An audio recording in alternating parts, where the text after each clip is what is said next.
बहुत धोखे दिए उसने, नजर से दूर जा निकला। जिसे अपना समझा वो जालिम बेवफा निकला।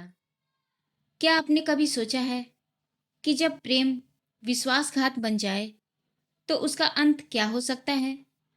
आज आप सुनने वाले हैं मुंशी प्रेमचंद की हृदय विदारक कहानी कायर। यह सिर्फ एक प्रेम कथा नहीं है, बल्कि प्रेम और डर के बीच की लड़ाई है। तो आइए सुनते हैं कायर, एक प्रेम जो कायरता की भेंट चढ़ गया। युवक का नाम केशव था और युवती का प्रेमा। दोनों एक ही कॉलेज के और एक ही क्लास के विद्यार्थी थे। केशव नए विचारों का युवक था, जात पात के बंधनों का विरोधी। प्रेमा पुराने संस्कारों की कायल थी, पुरानी मर्यादाओं और प्रथाओं में पूरा विश्वास रखने वाली। लेकिन फिर भी दोनों में गाढ़ा प्रेम हो गया था और यह बात सारे कॉलेज में मशहूर थी। केशव ब्राह्मण होकर भी वैश्य कन्या से विवाह करके अपना जीवन सार्थक करना चाहता था। उसे अपने माता पिता की परवाह न थी। कुल मर्यादा का विचार भी उसे स्वांग सा लगता था। उसके लिए सत्य कोई वस्तु थी तो प्रेम थी, किंतु प्रेमा के लिए माता पिता और कुल परिवार के आदेश के विरुद्ध एक कदम बढ़ाना भी असंभव था। संध्या का समय है। विक्टोरिया पार्क के एक निर्जन स्थान में दोनों आमने सामने हरियाली पर बैठे हुए हैं। सैर करने वाले एक एक करके विदा हो गए, किंतु ये दोनों अभी वहीं बैठे हुए हैं। उनमें एक ऐसा प्रसंग छिड़ा हुआ है जो किसी तरह समाप्त नहीं होता। केशव ने झुंझलाकर कहा, इसका यह अर्थ है कि तुम्हें मेरी परवाह नहीं है? प्रेमा ने उसको शांत करने की चेष्टा करके कहा, तुम मेरे साथ अन्याय नहीं कर रहे हो केशव, लेकिन मैं इस विषय को माता पिता के सामने कैसे छेड़ूं? यह मेरी समझ में नहीं आता। वे लोग पुरानी रूढ़ियों के भक्त हैं। मेरी तरफ से कोई ऐसी बात सुनकर मन में जो जो शंकाएं होंगी उनकी तुम कल्पना कर सकते हो? केशव ने उग्र भाव से पूछा, तो तुम भी उन्हीं पुरानी रूढ़ियों की गुलाम हो? प्रेमा ने अपनी बड़ी बड़ी आंखों में मृदु स्नेह भरकर कहा, नहीं, मैं उनकी गुलाम नहीं हूं, लेकिन माता पिता की इच्छा मेरे लिए और सब चीजों से अधिक मान्य है। तुम्हारा व्यक्तित्व कुछ नहीं है, ऐसा ही समझ लो। मैं तो समझता था कि ये ढकोसले मूर्खों के लिए हैं, लेकिन अब मालूम हुआ कि तुम जैसी विदुषियां भी उनकी पूजा करती हो। जब मैं तुम्हारे लिए संसार छोड़ने को तैयार हूं तो तुमसे भी यही आशा करता हूं। प्रेमा ने मन में सोचा, मेरा अपनी देह पर क्या अधिकार है? जिन माता पिता ने अपने रक्त से मेरी सृष्टि की है और अपने स्नेह से उसे पाला है, उनकी मर्जी के खिलाफ कोई काम करने का उसे कोई हक नहीं। उसने दीनता के साथ केशव से कहा, क्या प्रेम स्त्री और पुरुष के रूप में ही रह सकता है, मैत्री के रूप में नहीं? मैं तो आत्मा का बंधन समझती हूं। केशव ने कठोर भाव से कहा, इन दार्शनिक विचारों से तुम मुझे पागल कर दोगी प्रेमा। बस इतना ही समझ लो कि मैं निराश होकर जिंदा नहीं रह सकता। मैं प्रत्यक्षवादी हूं और कल्पनाओं के संसार में प्रत्यक्ष का आनंद उठाना मेरे लिए असंभव है। यह कहकर उसने प्रेमा का हाथ पकड़कर अपनी ओर खींचने की चेष्टा की। प्रेमा ने झटके से हाथ छुड़ा लिया और बोली, नहीं केशव, मैं कह चुकी हूं कि मैं स्वतंत्र नहीं हूं। तुम मुझसे वह चीज न मांगो जिस पर मेरा कोई अधिकार नहीं है। केशव को अगर प्रेमा ने कठोर शब्द कहे होते तो भी उसे इतना दुख न हुआ होता। एक क्षण तक वह मन मारे बैठा रहा और फिर निराश भरे स्वर में बोला, जैसी तुम्हारी इच्छा। आहिस्ता आहिस्ता कदम उठाता हुआ वह वहां से चला गया। प्रेमा अब भी वहीं बैठी आंसू बहाती रही। रात को भोजन करके प्रेमा जब अपनी मां के साथ लेटी तो उसकी आंखों में नींद न थी। केशव ने उसे एक ऐसी बात कह दी जो चंचल पानी में पड़ने वाली छाया की तरह उसके दिल पर छाई हुई थी। प्रतिक्षण उसका रूप बदलता था। वह उसे स्थिर न कर सकती थी। माता से इस विषय में कुछ कहे तो कैसे? लज्जा मुंह बंद कर देती थी।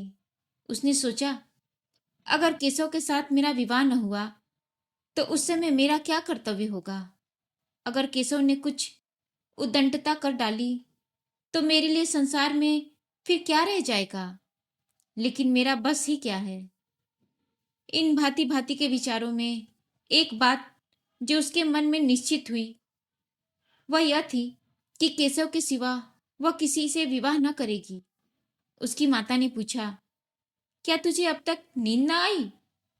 मैंने तुझसे कितनी बार कहा है कि थोड़ा बहुत घर का काम काज किया कर, लेकिन तुझे किताबों से फुर्सत ही नहीं मिलती। 4 दिन में तू पराए घर जाएगी, कौन जाने कैसा घर मिले। अगर कुछ काम करने की आदत न रही तो कैसे निभाह होगा?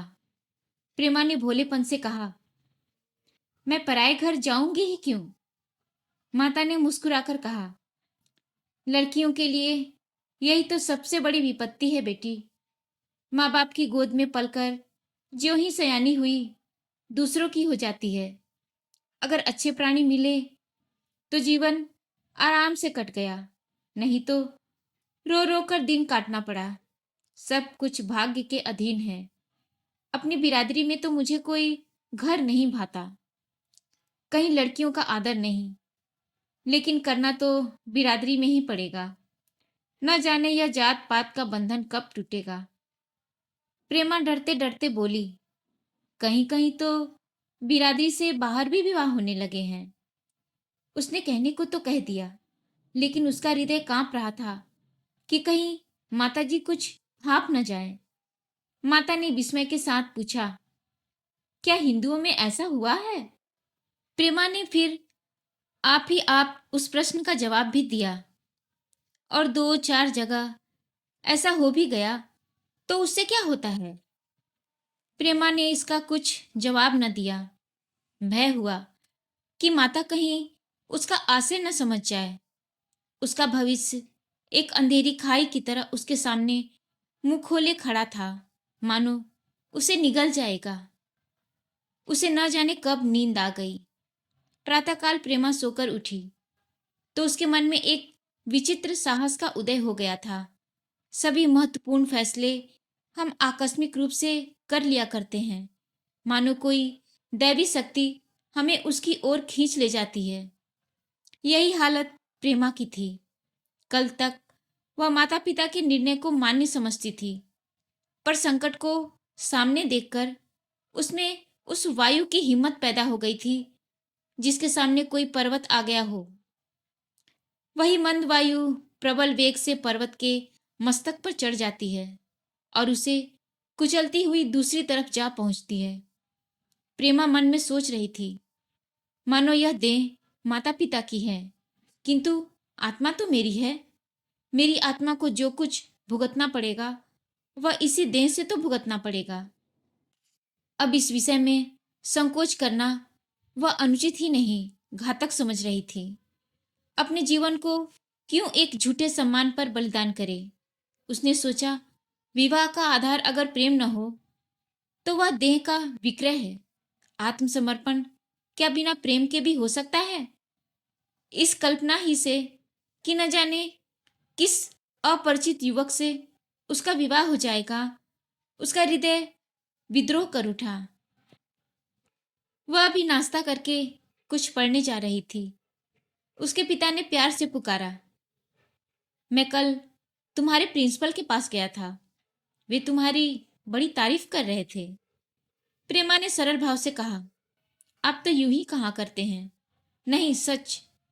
यह कहते उन्होंने अपनी मेज की दराज खोली और मखमली चौखटों में जड़ी हुई एक तस्वीर निकालकर उसे दिखाते हुए बोले, यह लड़का आईसीएस के इम्तिहान में प्रथम आया है।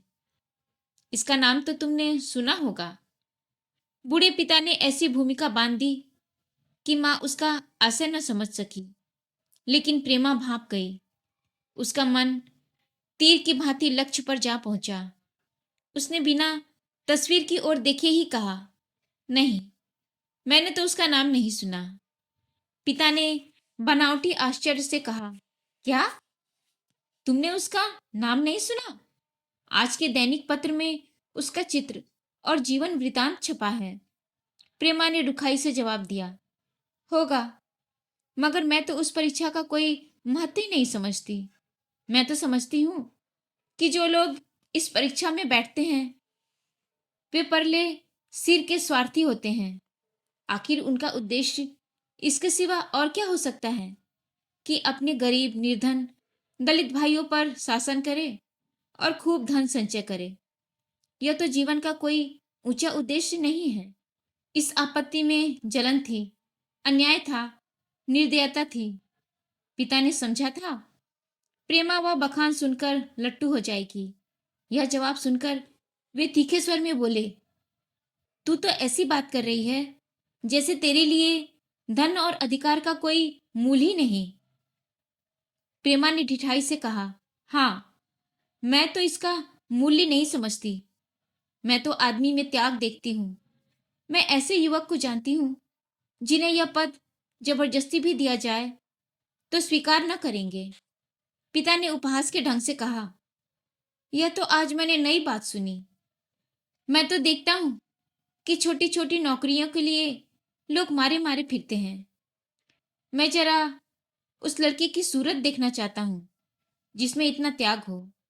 मैं तो उसकी पूजा करूंगा।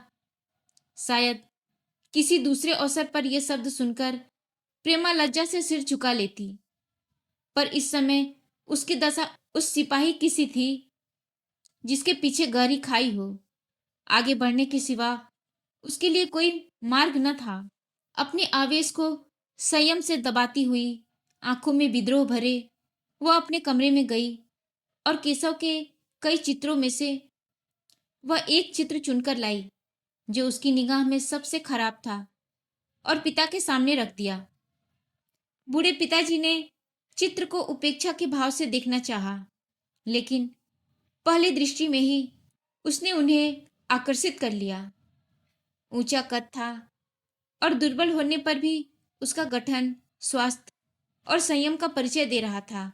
मुख पर प्रतिभा का तेज न था, पर विचारशीलता का कुछ ऐसा प्रतिबिंब था जो उसके मन में विश्वास पैदा करता था।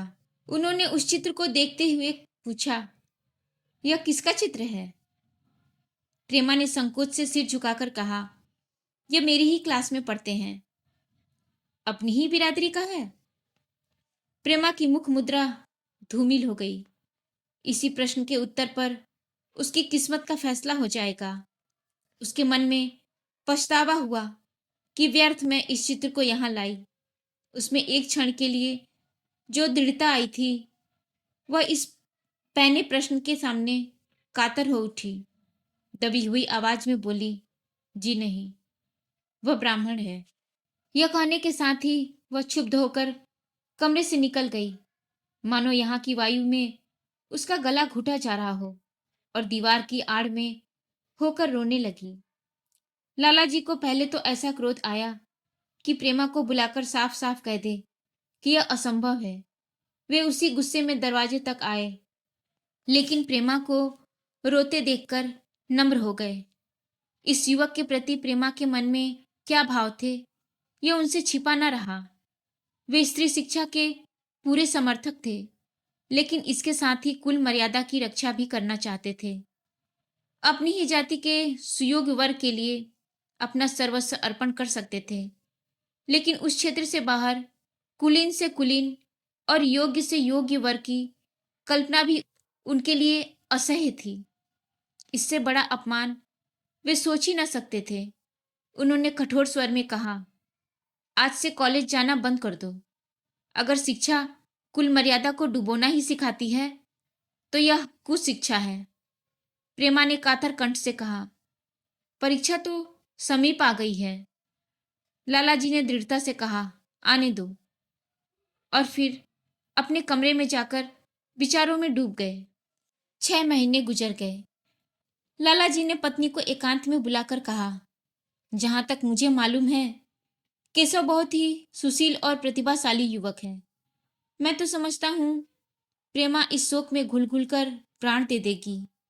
हम दोनों ने समझाया और दूसरों ने भी, पर उस पर कोई असर ही नहीं होता। ऐसी दशा में हमारे लिए और क्या उपाय है? उनकी पत्नी ने भी चिंतित भाव से कहा, कर तो दोगे, लेकिन रहोगे कहाँ? न जाने कहाँ से यह कुलक्षणी मेरी कोख में आई। लाला जी ने भवें सिकोड़कर तिरस्कार के साथ कहा, यह तो 1000 दफा सुन चुका, लेकिन कुल मर्यादा के नाम को कहाँ तक रोएं? चिड़िया का पर खोलकर यह आशा करना कि वह तुम्हारे आंगन में ही फुदकती रहेगी भ्रम है। मैंने इस पर ठंडे दिल से विचार किया है और इस नतीजे पर पहुंचा हूं कि हमें इस आप धर्म को स्वीकार कर लेना चाहिए। कुल मर्यादा के नाम पर मैं प्रेमा की हत्या नहीं कर सकता।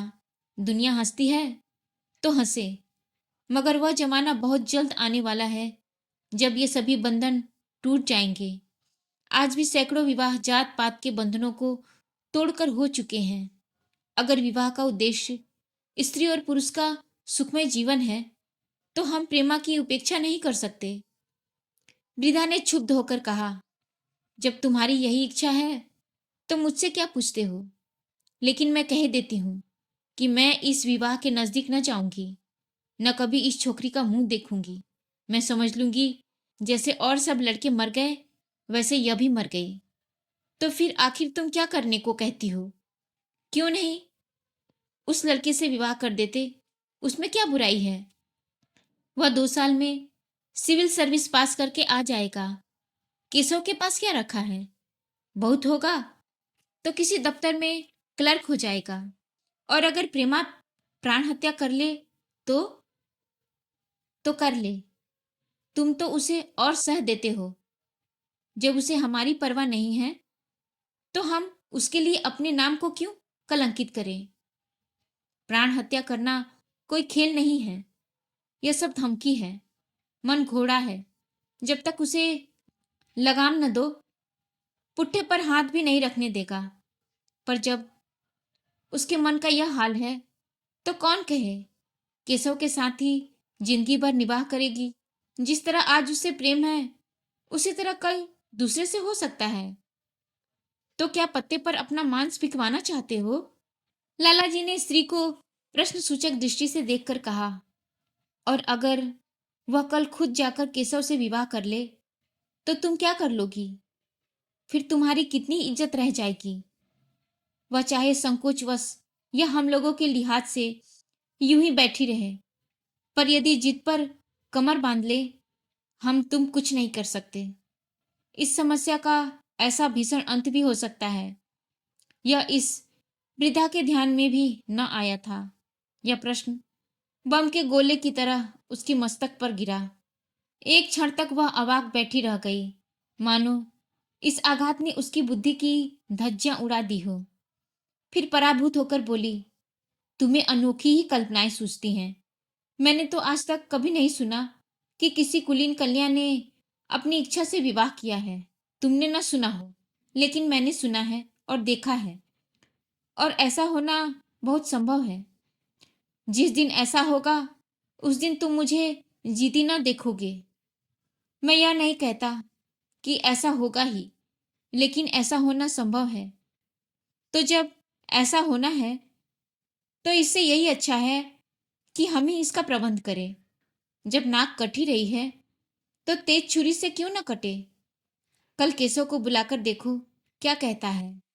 केशव के पिता सरकारी पेंशनर थे, मिजाज के चिड़चिड़े और कृपण।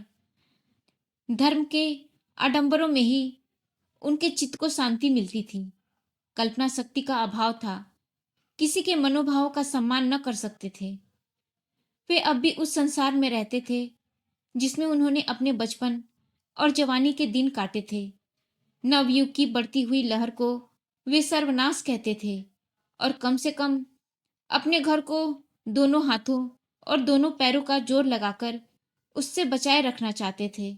इसलिए जब एक दिन प्रेमा के पिता उसके पास पहुंचे और केशव से प्रेमा के विवाह का प्रस्ताव किया तो बूढ़े पंडित जी अपने आपे में न रह सके। धुंधली आंखें फाड़कर बोले, आप भंग तो नहीं खा गए हैं? इस तरह का संबंध और चाहे जो कुछ हो, विवाह नहीं है। मालूम होता है आपको भी नए जमाने की हवा लग गई। बूढ़े बाबूजी ने नम्रता से कहा, मैं खुद ऐसा संबंध पसंद नहीं करता। इस विषय में मेरे भी वही विचार हैं जो आपके। पर बात ऐसी आ पड़ी है कि मुझे विवश होकर आपकी सेवा में आना पड़ा। आजकल के लड़के और लड़कियां कितने स्वेच्छाचारी हो गए हैं, यह तो आप जानते ही हैं। हम बूढ़े लोगों के लिए अब अपने सिद्धांत की रक्षा करना कठिन हो गया है। मुझे भय है कहीं ये निराश होकर अपनी जान पर न खेल जाए। बूढ़े पंडित जी जमीन पर पांव पटकते हुए गरज उठे, आप क्या कहते हैं साहब? आपको शर्म नहीं आती? हम ब्राह्मण हैं और ब्राह्मणों में भी कुलीन। ब्राह्मण कितने ही पतित हो गए हों, इतने मर्यादा शून्य नहीं हुए हैं कि बनिए बक्कालों की लड़की से विवाह करते फिरे। जिस दिन कुलीन ब्राह्मणों में लड़कियां न रहेंगी उस दिन यह समस्या उपस्थित हो सकती है। मैं कहता हूं, आपको मुझसे यह बात कहने का साहस कैसे हुआ? बूढ़े बाबूजी जितना ही दबते थे उतना ही पंडित जी बिगड़ते थे। यहाँ तक कि लाला जी अपना अपमान ज्यादा न सह सके और अपनी तकदीर को कोसते हुए चले गए। उसी वक्त केशव कॉलेज से आया। पंडित जी ने तुरंत उसे बुलाकर कठोर कंठ से कहा, मैंने सुना है तुमने किसी बनिए की लड़की से अपना विवाह कर लिया। यह खबर कहाँ तक सही है? केशव ने अनजान बनकर पूछा, आपसे किसने कहा? किसी ने भी कहा हो, मैं पूछता हूं यह बात ठीक है या नहीं? अगर ठीक है तो तुमने अपनी मर्यादा को डुबोने का निश्चय कर लिया है तो तुम्हारे लिए हमारे घर में कोई स्थान नहीं। तुम्हें मेरी कमाई का एक धेला भी नहीं मिलेगा। मेरे पास जो कुछ है वह मेरी अपनी कमाई है। मुझे अधिकार है कि मैं उसे जिसे चाहूं दे दूं। तुम यह अनीति करके मेरे घर में कदम नहीं रख सकते। केशव पिता के स्वभाव से परिचित था। प्रेमा से उसे प्रेम था। वह गुप्त रूप से प्रेमा से विवाह कर लेना चाहता था। बाप हमेशा तो बैठे न रहेंगे। माता के स्नेह पर उसे विश्वास था। उस प्रेम की तरंग में वह सारे कष्टों को झेलने के लिए तैयार मालूम होता था। लेकिन जैसे कोई कायर सिपाही बंदूक के सामने जाकर हिम्मत खो बैठता है और कदम पीछे हटा लेता है, वही दशा केशव की हुई। वह साधारण युवकों की तरह सिद्धांत के लिए बड़े बड़े तर्क कर सकता था। जबान से उनमें अपनी भक्ति की दोहाई दे सकता था, लेकिन इसके लिए यातनाएं झेलने की सामर्थ उसमें न थी। अगर वह अपनी जीत पर अड़ा और पिता ने भी अपनी टेक रखी तो उसका कहाँ ठिकाना लगेगा? उसका जीवन ही नष्ट हो जाएगा। उसने दबी जबान से कहा, जिसने आपसे यह कहा है बिल्कुल झूठ कहा है। पंडित जी ने तीव्र नेत्रों से देखकर कहा, तो यह खबर बिल्कुल गलत है? जी हाँ, बिल्कुल गलत। तो तुम आज ही इसी वक्त उस बनिए को खत लिख दो और याद रखो कि अगर इस तरह की चर्चा फिर उठी तो मैं तुम्हारा सबसे बड़ा शत्रु होऊंगा। बस जाओ। केशव और कुछ न कह सका। वह यहां से चला तो ऐसा मालूम होता था कि पैरों में दम नहीं है। दूसरे दिन प्रेमा ने केशव के नाम यह पत्र लिखा, प्रिय केशव, तुम्हारे पूज्य पिताजी ने मेरे पिताजी के साथ जो अनिष्ट और अपमानजनक व्यवहार किया है उसका हाल सुनकर मेरे मन में बड़ी शंका उत्पन्न हो रही है। शायद उन्होंने तुम्हें भी डांट फटकार लगाई हो। ऐसी दशा में मैं तुम्हारा निश्चय सुनने के लिए विकल हो रही हूँ। तुम्हारे साथ हर तरह का कष्ट झेलने को तैयार हूँ। मुझे तुम्हारे पिताजी की संपत्ति का मोह नहीं है। मैं तो केवल तुम्हारा प्रेम चाहती हूँ और उसी में प्रसन्न हूँ। आज शाम को यहीं आकर भोजन करो। दादा और माँ तुमसे मिलने के लिए बहुत इच्छुक हैं। मैं वह स्वप्न देखने में मग्न हूँ जब हम दोनों उस सूत्र में बंध जाएंगे जो टूटना नहीं जानता, जो बड़ी बड़ी आपत्ति में भी अटूट रहता है। तुम्हारी प्रेमा। संध्या हो गई और इस पत्र का कोई जवाब न आया। उसकी माता बार बार पूछती, केशव नहीं आए? बूढ़े लाला भी द्वार की ओर आंख लगाए बैठे थे। यहां तक कि रात के 9 बज गए, पर न तो केशव ही आए न उनका पत्र। प्रेमा के मन में भांति भांति के संकल्प विकल्प उठ रहे थे। कदाचित उन्हें पत्र लिखने का अवकाश न मिला होगा, या आज आने की फुर्सत न मिली होगी। कल अवश्य आ जाएंगे। केशव ने पहले उसके पास जो प्रेम पत्र लिखे थे उन सबको उसने फिर पढ़ा। उनके एक एक शब्द से कितना अनुराग टपक रहा था। उनमें कितना कंपन था, कितनी विकलता, कितनी तीव्र आकांक्षा। फिर उसे केशव के वे वाक्य याद आए जो उसने सैकड़ों ही बार कहे थे। कितनी बार वह उसके सामने रोया था। इतने प्रमाणों के होते हुए निराशा के लिए स्थान कहाँ था? मगर फिर भी सारी रात उसका मन जैसे सूली पर टंगा रहा। प्रातःकाल केशव का जवाब आया। प्रेमा ने कांपते हुए हाथों से पत्र लेकर पढ़ा। पत्र हाथ से गिर गया। ऐसा जान पड़ा मानो उसकी देह का रक्त स्थिर हो गया हो। लिखा था, मैं बड़े संकट में हूं कि तुम्हें क्या जवाब दूं। मैंने इधर इस समस्या पर खूब ठंडे दिल से विचार किया है और इस नतीजे पर पहुंचा हूं कि वर्तमान दशाओं में मेरे लिए पिताजी की आज्ञा की उपेक्षा करना दुस्सह है। मुझे कायर न समझना, मैं स्वार्थी भी नहीं हूं, लेकिन मेरे सामने जो बाधाएं हैं उन पर विजय पाने की शक्ति मुझ में नहीं है। पुरानी बातों को भूल जाओ। उस समय मैंने इन बाधाओं की कल्पना तक न की थी। प्रेमा ने एक लंबी गहरी जलती हुई सांस खींची और उस खत को फाड़कर फेंक दिया। उसकी आंखों से अश्रुधारा बहने लगी। जिस केशव को उसने अपने अंतःकरण से वर लिया था वह इतना निष्ठुर हो जाएगा, इसकी उसको रत्ती भर भी आशा न थी। ऐसा मालूम पड़ा मानो अब तक वह कोई सुनहला स्वप्न देख रही थी, पर आंख खुलने पर वह सब कुछ अदृश्य हो गया। जीवन में जब आशा ही लुप्त हो गई तो अब अंधकार के सिवा क्या रहा? अपने हृदय की सारी संपत्ति लगाकर उसने एक नाव लदवाई थी। वह नाव जलमग्न हो गई। अब दूसरी नाव कौन वहां से लदवाए? अगर वह नाव टूटी है तो उसके साथ वह भी डूब जाएगी। माता ने पूछा, क्या केशव का पत्र है? प्रेमा ने भूमि की ओर ताकते हुए कहा, हाँ, उनकी तबीयत अच्छी नहीं है। इसके सिवा वह और क्या कहे? केशव की निष्ठुरता और बेवफाई का समाचार कहकर लज्जित होने का साहस उसमें न था। दिन भर वह घर के काम धंधों में लगी रही, मानो उसे कोई चिंता ही नहीं।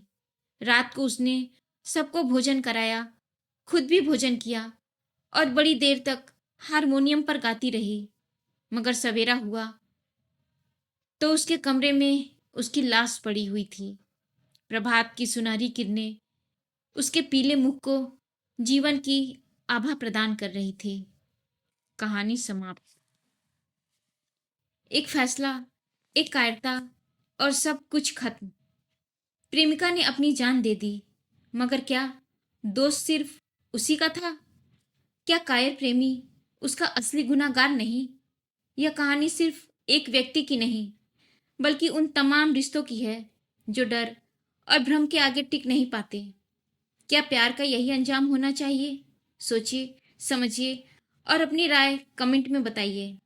और सुनते रहिए बोलती किताबें। नमस्कार, धन्यवाद।